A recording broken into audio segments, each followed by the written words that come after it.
Betting apps కేసులో పంజగుట్ట పోలీసులు దూకుడు పెంచారు. యాంకర్ రీతూ చౌదరి కూడా విచారణకు హాజరైంది. 3 బెట్టింగ్ యాప్లను ప్రమోట్ చేసినట్లు ఆమె ఒప్పుకుంది. రీతూ చౌదరికి డబ్బు ఎలా వచ్చిందన్న కోణంలో ప్రశ్నిస్తోన్న పోలీసులు ఆమె బ్యాంక్ స్టేట్మెంట్లను పరిశీలిస్తున్నారు.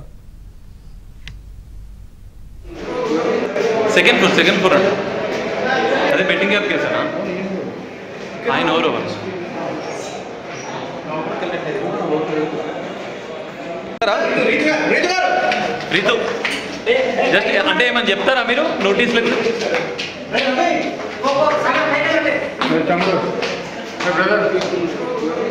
సెకండ్ ఫ్లోర్ అండి.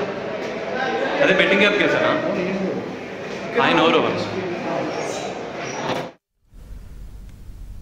అంతకుముందు నటి విష్ణుప్రియను 3 గంటల పాటు పోలీసులు ప్రశ్నించారు. మొత్తం 15 వీడియోల్ని ప్రమోట్ చేసినట్లు విష్ణుప్రియ ఒప్పుకుంది. విచారణలో భాగంగా ఆమె మొబైల్ను పోలీసులు సీజ్ చేశారు. సెకండ్ ఫ్లోర్ అండి. అదే బెట్టింగ్ యాప్ కేసారా? ఆయన ఎవరు?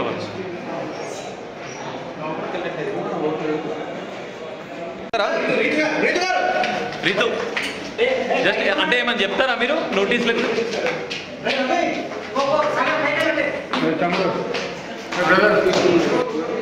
సెకండ్ ఫ్లోర్ అండి. అదే బెట్టింగ్ యాప్ కేసారా? ఆయన ఎవరు?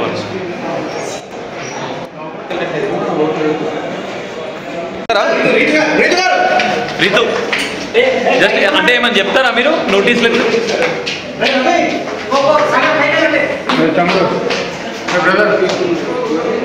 సెకండ్ ఫ్లోర్ అండి. అదే బెట్టింగ్ యాప్ కేసారా?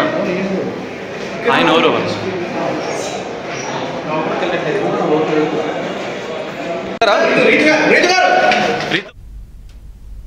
ఇదే అంశానికి సంబంధించి మరింత సమాచారం మా కరెస్పాండెంట్ ప్రవీణ్ లైవ్ ద్వారా అప్డేట్స్ అందిస్తారు.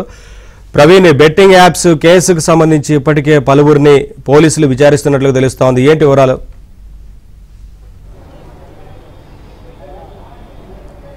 యూట్యూబర్ రీతూ చౌదరి కూడా కొద్ది నిమిషాల క్రితమే పంజాగుట్ట పోలీసుల విచారణకు హాజరైంది. నిన్న ఆమెకు నోటీసులు కూడా జారీ చేయడం జరిగింది. వ్యక్తిగతంగా విచారణకు హాజరు కావాలంటూ కూడా నోటీసులు ఇవ్వడంతో కొద్ది నిమిషాల క్రితమే పంజాగుట్ట పోలీసుల ముందు విచారణకు హాజరైంది. ముఖ్యంగా బెట్టింగ్ యాప్స్ను ప్రమోట్ చేయడంలో వీళ్ళ పాత్ర చాలా కీలకంగా ఉందనేటువంటి అంశాన్ని గుర్తించడం జరిగింది. ఎందుకంటే గత కొంతకాలంగా గడిచినటువంటి 4 సంవత్సరాలుగా ఈ బెట్టింగ్ యాప్లను ఎవరెవరు ప్రమోట్ చేశారనేటువంటి అంశానికి సంబంధించి పంజాగుట్ట పోలీసులు సోషల్ మీడియాలో మొత్తం పోస్టింగ్లన్నింటినీ కూడా వాళ్ళు పరిశీలించారు. కొన్ని ఆధారాలు కూడా సేకరించడం జరిగింది. ముఖ్యంగా ఇందులో కంప్లైంట్ చేసినటువంటి వ్యక్తి కూడా కొన్ని ఆధారాలు కూడా ఇవ్వడం జరిగింది. సో ఎవరైతే ఈ బెట్టింగ్ యాప్లను ప్రమోట్ చేశారో వారిపైన దాదాపు 11 మంది పైన పంజాగుట్ట పోలీస్ స్టేషన్లో కేసు నమోదైంది. అయితే ఇప్పటికే టేస్టీ తేజ కావచ్చు, తర్వాత కిరణ్ కుమార్ గౌడ్ అనేటువంటి కానిస్టేబుల్ వీరిద్దరినీ కూడా విచారణ జరిపి స్టేట్మెంట్ రికార్డ్ చేశారు. ఉదయం 10:15 విష్ణుప్రియ యాంకర్ కూడా తన విచారణకు హాజరైంది. ఆమె విచారణ ముగిసి చాలాసేపు అయింది, కానీ ఇప్పటి వరకు ఆమెనైతే మాత్రం పంజాగుట్ట పోలీసులు విడిచిపెట్టలేదు. ఇంకా ఆమె యొక్క మొబైల్ను కూడా సీజ్ చేయడం జరిగింది. మరోవైపు ఇదే కేసులోనే ఈ యొక్క బెట్టింగ్ యాప్స్ను ప్రమోట్ చేయడంలో రీతూ చౌదరి కూడా ఉంది కాబట్టి ఆమె కూడా 3-4 వీడియోలు సోషల్ మీడియాలో పెట్టడం జరిగింది. ఆ వీడియోలకు సంబంధించి కూడా పోలీసులు ఆధారాలు సేకరించిన తర్వాత ఆమెను వ్యక్తిగతంగా విచారణకు హాజరు కావాలని చెప్పడంతో విచారణకు హాజరైనటువంటి పరిస్థితి ఉంది. వీరంతా కూడా ఈ బెట్టింగ్ యాప్స్ నుంచి వీళ్ళు ప్రమోషన్ కోసం డబ్బులు తీసుకొని సోషల్ మీడియాలో ఇన్స్టాగ్రామ్ కావచ్చు, ఫేస్బుక్ కావచ్చు, ఇతరత్ర సోషల్ మీడియా మాధ్యమాల్లో వీళ్ళు పోస్టింగ్లు పెట్టడం జరిగింది. వీళ్ళ ఫాలోవర్స్ అంతా కూడా చాలా మంది బెట్టింగ్ చేశారు, దాని ద్వారా డబ్బులు పోగొట్టుకున్నటువంటి సందర్భాలు కూడా ఉన్నాయనేది పోలీసులు భావిస్తున్నటువంటి అంశం. మరోవైపు ఈ బెట్టింగ్ యాప్స్ పైన ఎప్పుడైతే పంజాగుట్ట పోలీస్ స్టేషన్లో కేసు నమోదైందో ఈ బెట్టింగ్ యాప్లు ప్రమోట్ చేసినటువంటి వారందరూ కూడా వెంటనే వాళ్ళు మాట మార్చడం జరిగింది. వెంటనే తాము బెట్టింగ్ యాప్లు ప్రమోషన్ చేయడం తప్పని తమకు తెలియదని, చట్ట ప్రకారం అది నేరం అనేటువంటి అంశం మాకు తెలియదు కాబట్టి మేము ఆ బెట్టింగ్ యాప్లను ప్రమోట్ చేశాం, ఎవరూ కూడా ఇక్కడ నుంచి బెట్టింగ్ యాప్లు ప్రమోట్ చేయవద్దంటూ కూడా స్వయంగా వాళ్ళే సోషల్ మీడియాలో వీడియోలు పెట్టినటువంటి పరిస్థితులు కూడా చూసాం. ఆ అంశాలపైన కూడా పోలీసులు పూర్తి స్థాయిలో విచారణ జరుపుతున్నారు. ఇక ఇందులో కీలకమైనటువంటి అంశం ఏంటంటే బెట్టింగ్ యాప్ల ద్వారా వీళ్ళు ఆర్థికంగా ఏమైనా లబ్ధి పొందారా అనేటువంటి అంశానికి సంబంధించి కూడా సుదీర్ఘంగా విచారణ జరుపుతున్నారు. చెప్తున్నారు. కేవలం వ్యూస్ కోసమో పాపులారిటీ కోసమో లేదా వైరల్ అవ్వడం కోసమే బెట్టింగ్ యాప్లను ప్రమోట్ చేసింటే దాన్ని ఒక రకంగా పరిగణిస్తారు. లేకుండా వీళ్ళు బెట్టింగ్ యాప్ల ద్వారా డబ్బులు పొంది ఆర్థికంగా వీళ్ళు లబ్ధి పొంది ఆ బెట్టింగ్ యాప్లను ప్రమోట్ చేసి ఉన్నట్లయితే ఖచ్చితంగా చట్టపరమైనటువంటి చర్యలు తీసుకుంటామనేది ప్రస్తుతం పోలీసులు చెప్తున్నటువంటి మాట. ఎందుకంటే తెలంగాణ రాష్ట్రం ఏర్పాటైన తర్వాత 2016లో రాష్ట్రం ఏర్పాటైన తర్వాత మొదటి చట్టాన్ని తీసుకొచ్చింది గేమింగ్ యాక్ట్. ఈ గేమింగ్ యాక్ట్ ప్రకారం తెలంగాణ రాష్ట్రంలో ఏ గేమ్స్ కూడా ఇక్కడ అంటే ఏ బెట్టింగ్స్ కూడా ఇక్కడ అనుమతి లేదు. కాబట్టి ఈ గేమింగ్ చట్ట ప్రకారం ఎవరు నిబంధనలు ఉల్లంఘించినా వారిపై కఠినంగా వ్యవహరిస్తామనేటువంటి అంశాన్ని కూడా చెప్తున్నారు. అందులో భాగంగానే గేమింగ్ యాక్ట్ సెక్షన్లు పెట్టడం జరిగింది, బిఎన్ఎస్ సెక్షన్లు కూడా యాడ్ చేసి పెట్టారు. కాబట్టి మరి ఈ కేసులో ఎంతమందిని రిమాండ్ చేయబోతున్నారు, ఎంతమందిని ఈ కేసులో పూర్తి స్థాయి విచారణ జరిపి వాళ్ళకి వార్నింగ్ చేయబోతున్నారనేది మాత్రం చూడాల్సినటువంటి అవసరం ఉంటుంది. ఇక మియాపూర్ కేసుకు సంబంధించి మనం గమనించినట్లయితే విజయ్ దేవరకొండ కావచ్చు, ప్రకాష్ రాజ్ కావచ్చు, మరి తర్వాత హీరోయిన్లుగా ఉన్నటువంటి ప్రణీత, మిగిలినటువంటి చాలా మంది ప్రముఖ సినీ నటులు కూడా ఈ బెట్టింగ్ యాప్లను ప్రమోట్ చేసినటువంటి నేపథ్యంలో వారిపై కూడా కేసులు నమోదయ్యాయి.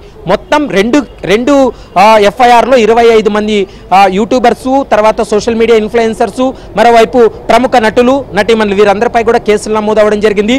కొద్ది నిమిషాల క్రితమే విజయ్ దేవరకొండ పిఆర్ టీం కూడా స్పందించడం జరిగింది.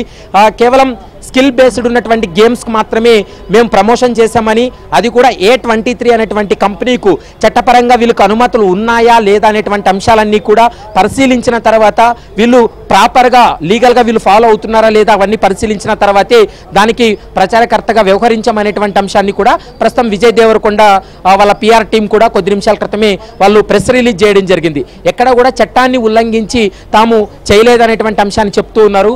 మరి ఇప్పుడు తెలంగాణలో అలాంటివి కూడా అనుమతి లేదనేటువంటి అంశాన్ని పోలీసులు చెప్తున్నటువంటి మాట.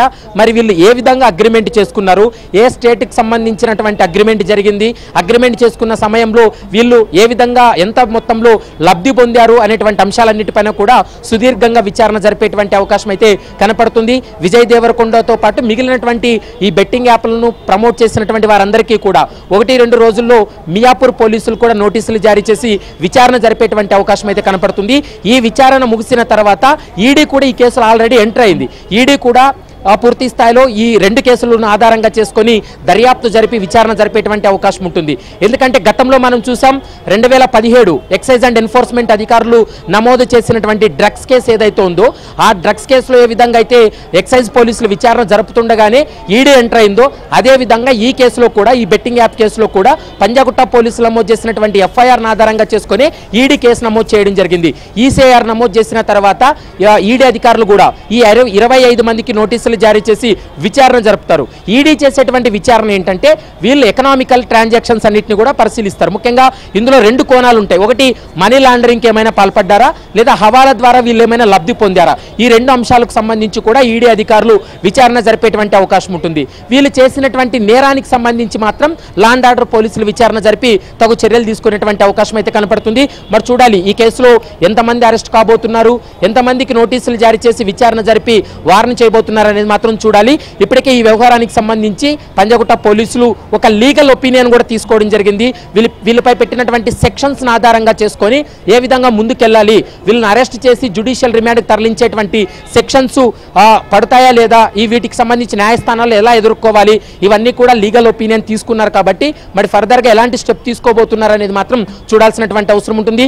విష్ణుప్రియ కావచ్చు, రీతూ చౌదరి వీరిద్దరూ కూడా ప్రస్తుతం పంజాగుట్ట పోలీస్ స్టేషన్లోనే ఉన్నారు. విచారణ కొనసాగుతుంది. విష్ణుప్రియ విచారణ ముగిసినప్పటికీ కూడా ఇంకా ఆమె బయటికి రావాల్సి ఉంది, ఇంకా రాలేదు. మరోవైపు రీతూ చౌదరిని అయితే మాత్రం ఆమె గడిచినటువంటి 4 సంవత్సరాల బ్యాంక్ స్టేట్మెంట్లన్నింటినీ కూడా పరిశీలిస్తున్నారు. ఎక్కడైనా కూడా బెట్టింగ్ యాప్ల నుంచి వీళ్ళకి డబ్బులు వచ్చినట్లు ఒకవేళ అందులో బ్యాంక్ స్టేట్మెంట్లో ఉన్నట్లయితే ఖచ్చితంగా వాటికి సంబంధించి వీళ్ళు క్లారిటీ ఇవ్వాల్సినటువంటి అవసరం ఉంటుంది. కాబట్టి ప్రస్తుతం అయితే పోలీసుల విచారణ అయితే కొనసాగుతుందని చెప్పుకోవచ్చు. Naveen, thank you Praveen, thanks for the updates.